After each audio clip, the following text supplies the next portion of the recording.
Les amis, ravi de vous retrouver pour une nouvelle vidéo et on va parler du match entre Aston Villa et le Paris Saint-Germain qui a eu lieu hier soir et cette qualification laborieuse du club de la capitale. Pourtant, les hommes de Luis Enrique ont rapidement mené 2-0 et à ce moment-là, on se disait que ça allait marcher comme sur des roulettes pour les hommes de Luis Enrique avec ce 2-0, 5-1 sur le score cumulé. On se disait que ça allait marcher facilement et finalement, cette équipe d'Aston Villa est parvenue à revenir non seulement dans la partie mais à espérer pourquoi pas une éventuelle prolongation parce que les occasions ont afflué sur le but de Donnarumma dans la dernière partie du match et c'est vrai que Aston Villa ce matin peut nourrir pas mal de regrets et c'est vrai que parler de regrets c'est complètement dingue parce que tu étais quand même mené 5-1 sur l'ensemble des deux matchs à un moment donné de la partie donc les regrets étaient bien loin mais malheureusement Aston Villa peut nourrir ces regrets là justement parce qu'il y avait de quoi décrocher une prolongation et même l'emporter et se qualifier dans le temps réglementaire tant les failles défensives du PSG ont été importantes notamment sur la fin du match. On va aborder le début de partie, notamment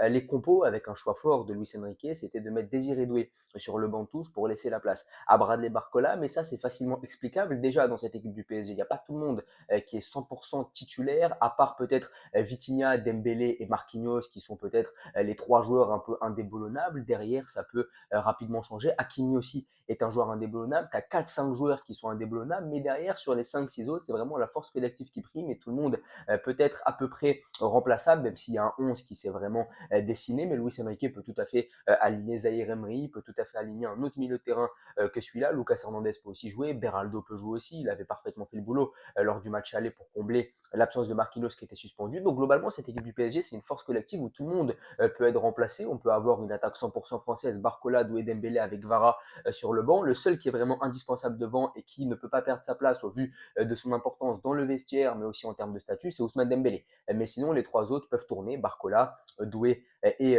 Kvaratskhelia. Et hier, c'est Désiré Doué qui a fait les frais de cette rotation et du fait que cette équipe est profondément collective. Mais finalement, ça n'est pas tant choquant. Déjà, ça permet à Désiré Doué de ne pas prendre la grosse tête, entre guillemets. Ça lui permet aussi d'avoir une piqûre de rappel sur le fait que c'est bien d'enchaîner les belles performances, mais t'es pas non plus titulaire indiscutable à 100%, t'es pas indispensable à cette équipe. Donc ça permet aussi aux joueurs de gagner un peu d'humilité, même si j'ai pas de doute sur l'humilité de Désiré Doué, mais surtout ça permet à un joueur comme Bradley Barcola de rester concerné et de montrer qu'il est encore important dans ce collectif et surtout tactiquement ça se justifiait. Cette équipe d'Aston Villa, elle était à domicile, elle avait un score à remonter, donc elle allait jouer très haut. Ça permettait donc à un joueur de profondeur comme Bradley Barcola d'être à son aise et de permettre au PSG de trouver les solutions via le jeu international français, alors que Désiré Doué, c'est davantage un joueur qui va évoluer dans le cœur du jeu là aussi. Et Bradley Barcola, ça s'est parfaitement vu puisque dès le premier but du PSG, c'est lui qui est sur cette situation-là avec ce super ballon en profondeur de Nuno Mendes. Il profite d'une erreur d'alignement de Maticage pour pouvoir prendre la profondeur et le centre de Barcola est super dangereux parce qu'a priori,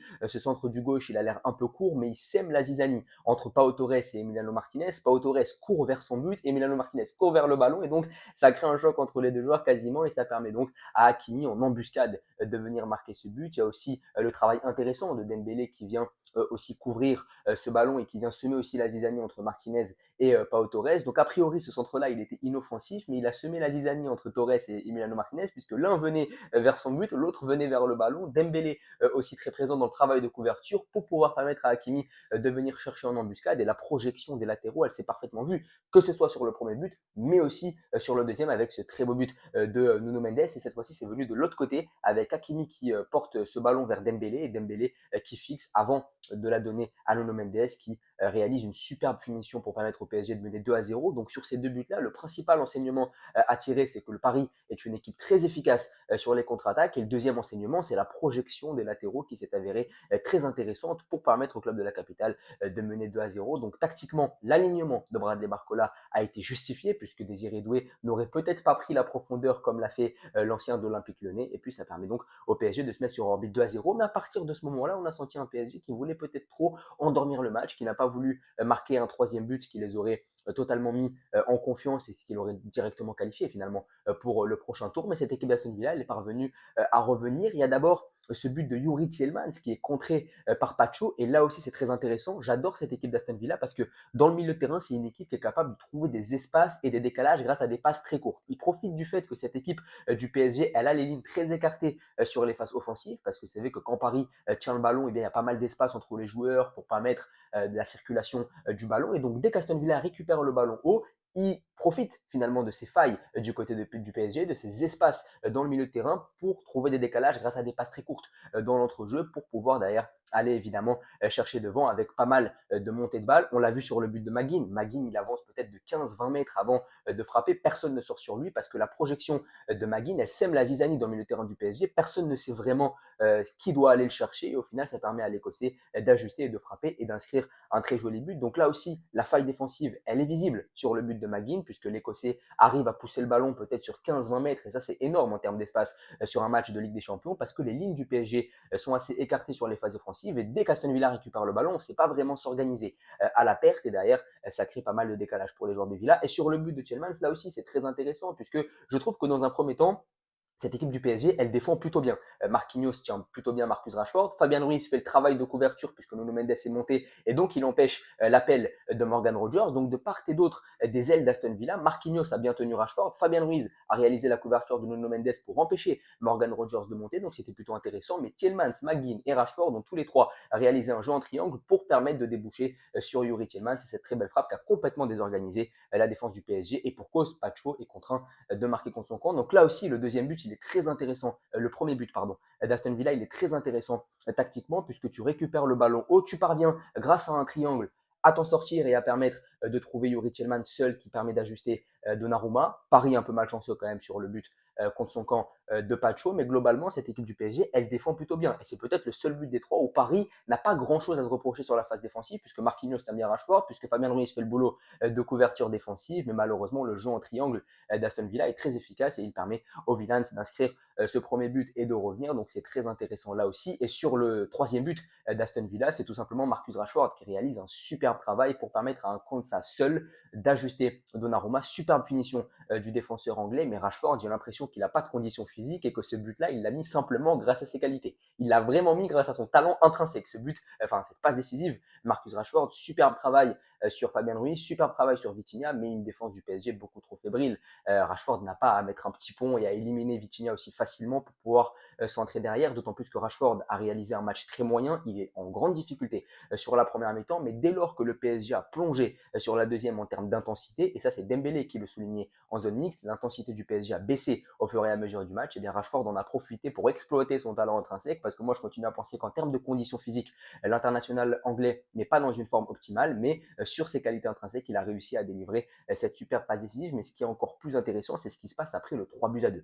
Après le 3-2, on sent un PSG qui est toujours plus fébrile et qui laisse énormément d'espace. On a un milieu de terrain qui est quasi inexistant où chaque passe justement, où chaque passe permet de casser les lignes du PSG et ça s'est vu sur l'occasion de Marco Asensio. Sur l'occasion de Marco Asensio, c'est une passe laser de Pau Torres qui élimine tout le milieu de terrain du Paris Saint-Germain et qui permet à Marco Asensio de se retrouver devant Donnarumma alors qu'on n'a quasiment pas compris comment le ballon est arrivé là. Et ça, c'est particulièrement difficile à analyser parce que finalement, cette équipe du PSG, elle avait donné l'impression d'être très organisée au milieu, mais sur une seule passe de Pau Torres, les failles défensives ont été soulignées. Il y a également sur coup de pied arrêté, où Paris ne s'est pas montré très serein avec ce coup de pied arrêté tiré par Marcus Rashford. La combinaison entre Rashford et Asensio a semé le trouble dans la défense du PSG et Konsa ne parvient pas à reprendre ce ballon de la tête. Mais si l'international anglais parvient à reprendre ce ballon de la tête, franchement, je pense que ça aurait donné une très belle occasion pour Aston Villa. Donc on voit qu'il y a eu des failles dans le milieu de terrain avec cette passe de Pau Torres vers Marco Asensio qui n'a pas réussi à être coupé par l'entrejeu du PSG ni par la défense du club de la capitale. Et puis cette phase aussi sur coup de pied arrêté qui montre que même sur coup de pied arrêté, cette équipe du PSG elle a éprouvé des difficultés, notamment sur les combinaisons des Villains parce que la combinaison entre Rashford et Asensio elle sème la zizanie parce que tu sais pas si c'est un droitier ou si c'est un gaucher qui va tirer et tu défends forcément différemment que ce soit un droitier ou que ce soit un gaucher évidemment et quand ça ne parvient pas à reprendre ce ballon de la tête. Il y a aussi le cas de Tielemans qui intervient juste après le troisième but de Villa. Là, je me dis, si Villa met le quatrième une minute après avoir mis le troisième, on replonge dans les fantômes du passé. Donnarumma a été décisif sur cette situation-là et c'est le meilleur Parisien hier et c'est principalement le motif de satisfaction de cette équipe du PSG sur le match d'hier parce que tu as complètement plongé défensivement mais aussi dans l'intensité. On a senti une équipe du PSG qui n'avait plus les cannes pour aller chercher ce troisième but qui les aurait directement qualifiés. Les seules situations que Paris s'est procurées, c'est sur l'entrée de Désiré Doué qui n'a pas été très adroit devant le but et c'est surtout sur les phases de contre-attaque puisque cette équipe de Villa, au fur et à mesure que le match avançait, elle jouait beaucoup plus haut donc c'était particulièrement intéressant. Mais dans le milieu de terrain, on a eu un Paris qui voulait un peu imprimer son rythme, qui voulait un peu calmer le jeu. On a vu pas mal de leaders aussi prendre la parole avec Hakimi qui disait souvent à ses coéquipiers de calmer le jeu. Donc on a senti un Paris qui voulait reprendre l'impact sur le milieu de terrain avec des joueurs techniques, essayer d'endormir un peu le jeu. Et c'était une bonne idée parce que physiquement, on ne sentait pas des joueurs qui étaient capables d'aller chercher beaucoup plus. Ils ont été complètement pris par l'intensité de cette équipe d'Aston Villa. Et ça s'est vu sur la composition d'Aston Villa. Tu as un McGinn qui est titulaire sur le côté gauche en phase défensive pour empêcher les montées d'Hakimi. Si cet alignement de l'Écossais n'a pas été concluant sur la première partie du match, sur la deuxième partie, ça s'est complètement vu avec ce but justement de l'Écossais en pleine lucarne, avec l'impact qu'il a eu aussi dans le milieu de terrain. Donc oui, sur les deux premiers buts du PSG, McGinn n'est pas très bon défensivement et ça n'a pas forcément justifié le choix d'Unai Emery que d'aligner sur ce côté gauche pour fermer les montées d'Hakimi. Mais derrière, au fur et à mesure du match, McGinn a été celui qui a peut-être le plus couru hier du côté d'Aston Villa et ça a justifié son alignement sur le côté gauche, sur les phases défensives pour aider Lucas Digne là aussi. Tielemans aussi, le positionnement du Belge était très intéressant parce qu'il a joué beaucoup plus haut qu'au Parc des Princes et ça s'est justifié aussi puisqu'il a marqué un joli but sur sa projection avec le jeu à 3 avec Rashford et McGinn. Donc tous les choix d'Unai Emery ont été justifiés. Aligner McGinn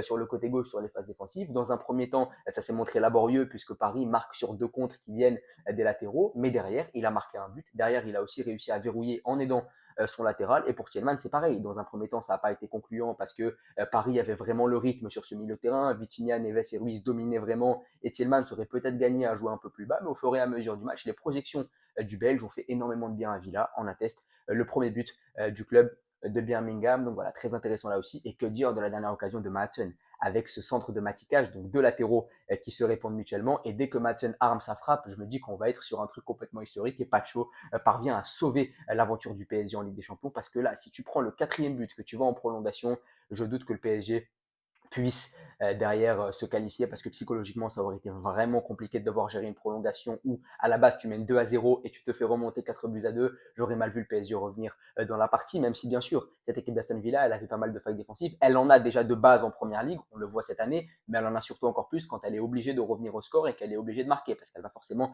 laisser beaucoup d'espace. Mais j'ai aimé l'ambition de Unai Emery. Il a aussi fait rentrer Oli Watkins pour essayer d'apporter de la profondeur. Peut-être que l'international anglais est rentré trop tard. Moi aussi, je ne l'aurais pas aligné. Je pense que sur la fin du match, il aurait fait beaucoup de bien, encore plus de bien que sur le début, parce que sur la fin du match, c'est un joueur qui peut vraiment apporter beaucoup de profondeur. Et face à cette équipe du PSG qui jouait très haut et qui avait beaucoup de mal à couvrir ses arrières, franchement, Watkins aurait pu faire du bien, mais encore plus tôt. Je pense que je l'aurais fait rentrer à la 50e, 55e.